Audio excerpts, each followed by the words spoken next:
Weather outlook ngayong taon at update sa El Nino sa bansa. Ating tatalakayin kasama si Annalisa Solis, Assistant Weather Services Chief and Climate Monitoring and Prediction Section Chief ng DOST Pag-asa. Ma'am Ana, magandang tanghali po at welcome sa Bagong Pilipinas ngayon. Yes, good afternoon po sa lahat ng nanonood at nakikinig. Good afternoon. Ma'am, mula sa pinakakaunting bagyo na pumasok sa bansa nitong nakaraang taon, ano naman po ang weather outlook sa Pilipinas ngayong 2024 sa kabila po ng banta ng El Nino?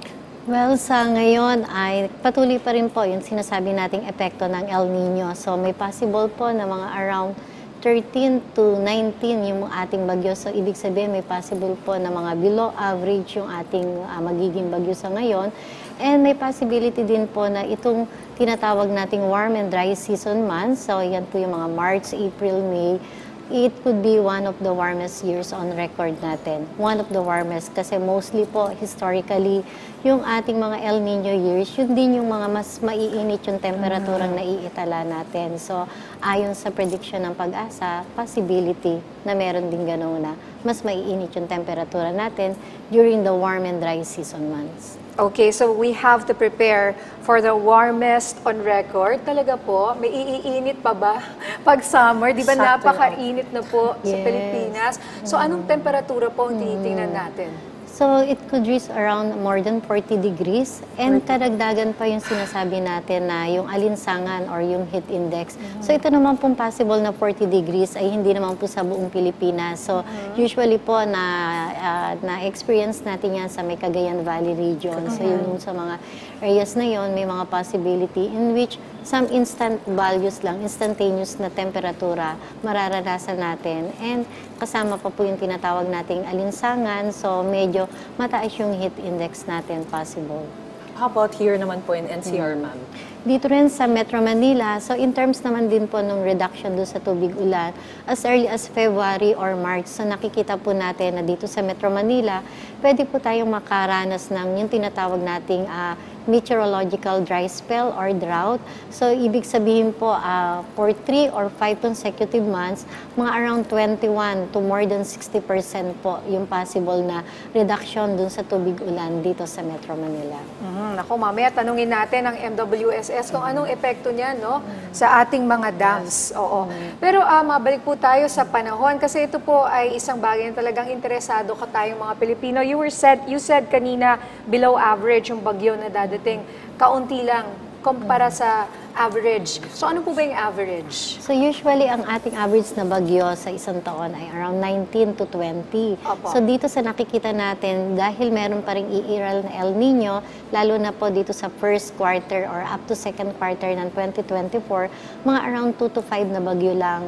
And pagdating po ng July to December, yung nakikita nating taya ng bilang ng bagyo is mga around 11 to 14. So kung isusuma or i-average po natin yon, so mga around 13 to 19 na bagyo. So, Imbes na 19 to 20, 19 to 20. or even more, minsan po.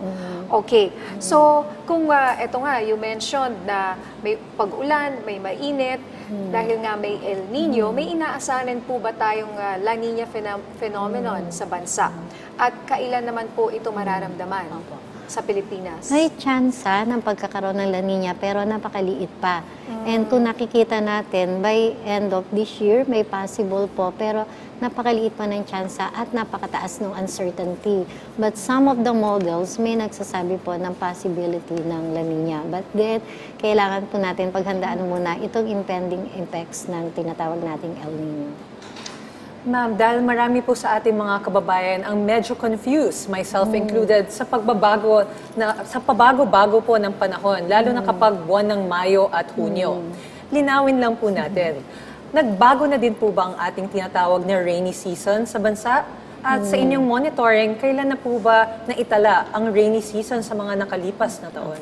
So, normal pa rin po yung tinatawag nating onset ng rainy season. So, usually po during the second half of May to first half of June. So, nagkakaroon lang po siguro ng napapansin ng ating mga kababayan na baka humahaba yung ating rainy season. Kasi during that past 3 years, from 2020 up to 2023, nakaranas tayo ng mas marami tayong ulan dahil galing tayo dun sa tinatawag na triple dip La Nina.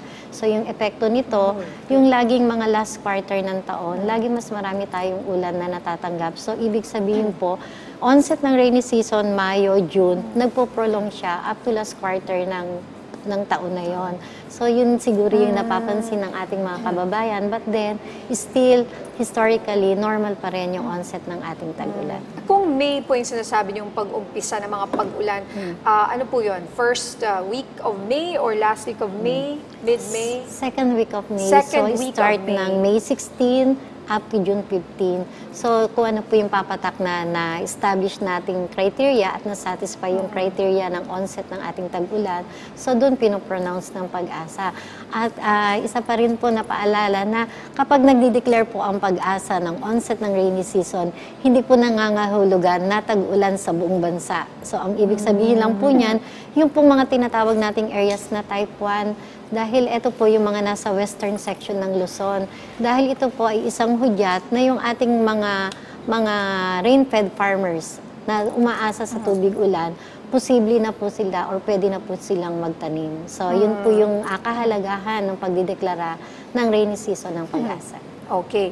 So meron po tayong tanong dito, ma'am, mula sa ating kasamahan sa media na si AC Nichols ng CNN Philippines. Paano raw makapaghahanda ang ating mga kababayan sa epekto ng El Nino? Well, sa ngayon po, yung panawagan ng ating pamahalaan, so a whole of nation, a whole of government approach. So ibig sabihin po, habang naghahanda rin ang ating national and local government dito po sa impending epekto ng El Nino, so yung ating mga kababayan in a small little way, so yung po tinatawag natin na wag mag-aksaya. So yun po yung sinasabi natin, wag mag-aksaya ng tubig, kahit marami ang ating tubig sa level natin, na mataas ang level ng ating Angat Dam, still wag pa rin po tayong mag-aksaya dahil ang inaasahan po natin na although sapat ang possible po na magiging tubig dito sa Metro Manila, pero dun sa mga ibang lugar naman po, so wag pa rin po tayong mag-aksaya ng tubig. And wag ding mag-aksaya ng kuryente. So, kasi mahal din yung kuryente pag tayo ay mag-aaksaya, di po ba? So, at least, yun yung mga in our own little way. And yung ating pong mga kalusugan, so yung ating mga sarili, dun nga po sa mga possible na mainit ang temperature during warm and dry season months. So, kailangan po paghandaan din natin yung ating kalusugan. So, ma-replenish natin yung ating katawan. Ma'am, ano po ang lagay ng ating panahon sa mga susunod na araw sa bansa? May binabantayan po ba tayong sama ng panahon?